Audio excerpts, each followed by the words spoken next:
Have you ever leaned in to hug your dog only to have them stiffen up, lick their lips, or turn away?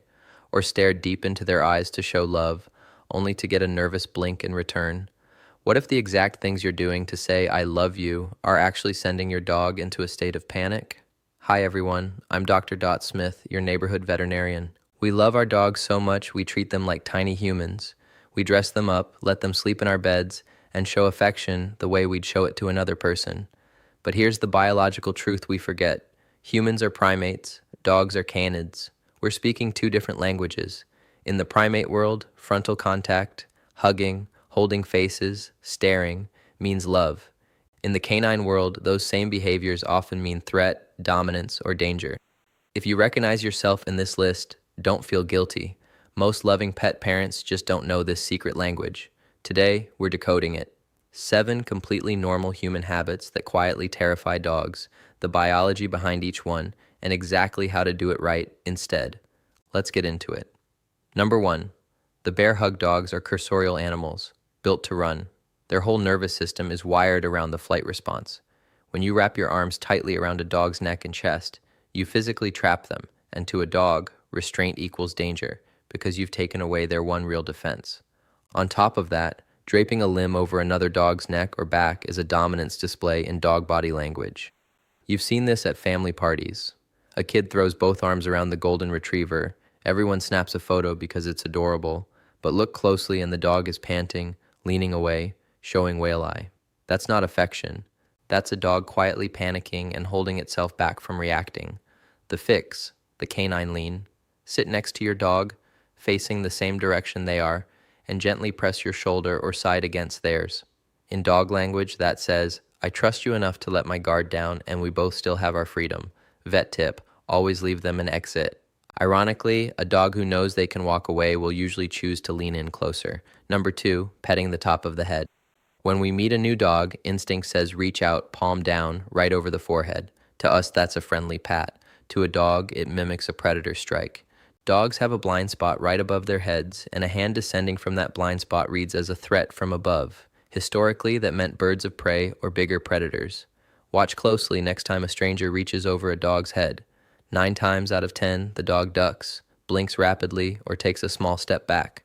That's a flinch, and we never want to make our best friend flinch. The fix, the under approach. Keep your hand low, at chin or chest height.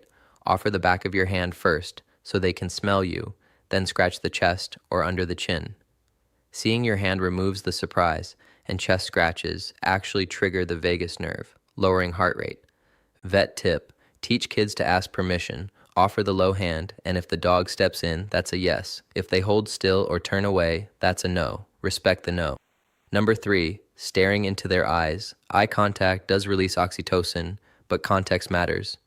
Prolonged, unblinking eye contact is a hard stare in canine psychology, the same silent challenge wolves use before a fight over food or territory.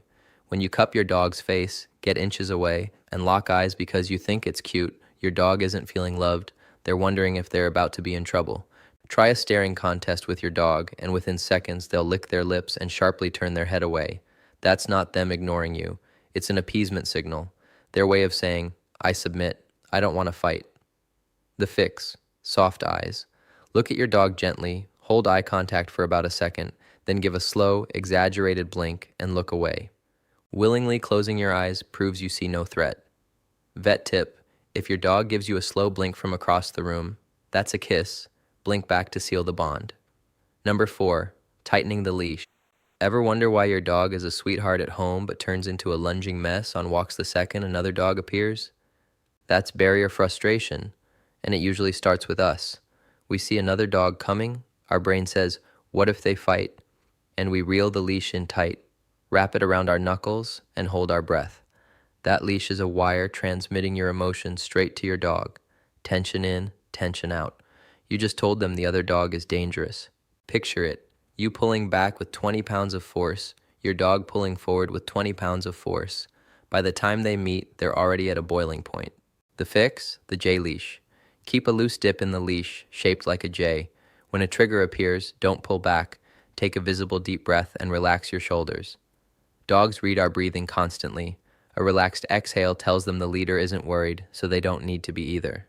Vet tip: redirect with a high-value treat on the nose and a cheerful, "let's go this way," instead of dragging them by the collar. Number 5. Forcing them to face their fears. This is flooding, dragging a dog toward what terrifies them to prove it's harmless. If your dog is scared of the vacuum and you turn it on and drag them over saying, "See, it's fine," imagine the reverse. You're terrified of spiders and someone locks you in a closet with a tarantula to prove they're harmless. You wouldn't relax, you'd panic. Forcing exposure teaches your dog you're not a safe haven, you're the one who fed them to the monster. This shows up with guests all the time.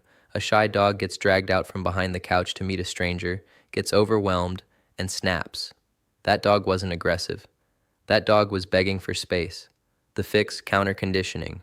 Introduce the scary thing at a distance where your dog feels safe. Vacuum in the corner, off, dog 20 feet away. Every time they glance at it, they get a piece of chicken. You're rewiring vacuum equals death into vacuum equals treats. Vet tip: give guests a rule.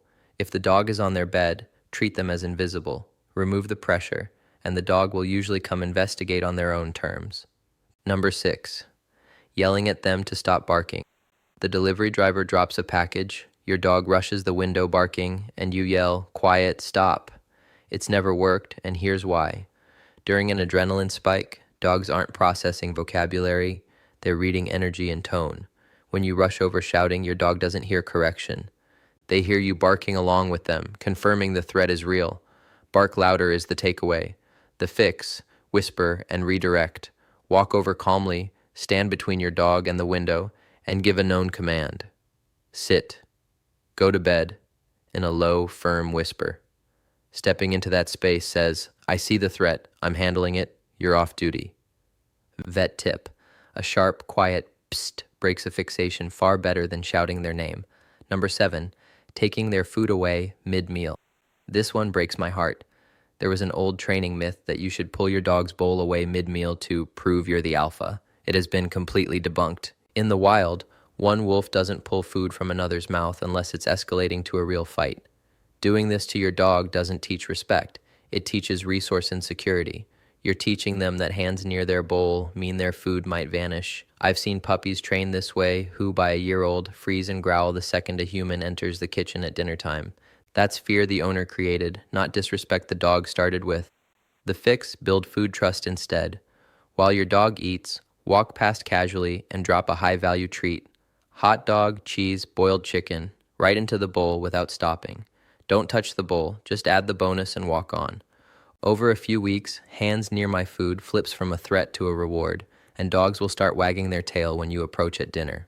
Vet tip: give them a quiet spot to eat, away from foot traffic.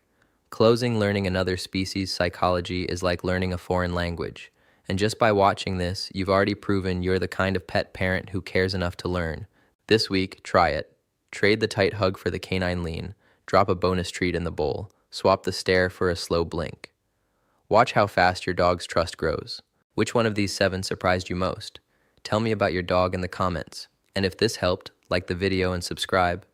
It helps me get this information to more pet parents, so more dogs end up happier, safer, and better understood. I'm Dr. Smith. Thanks for translating the world for your dog today, and I'll see you in the next one.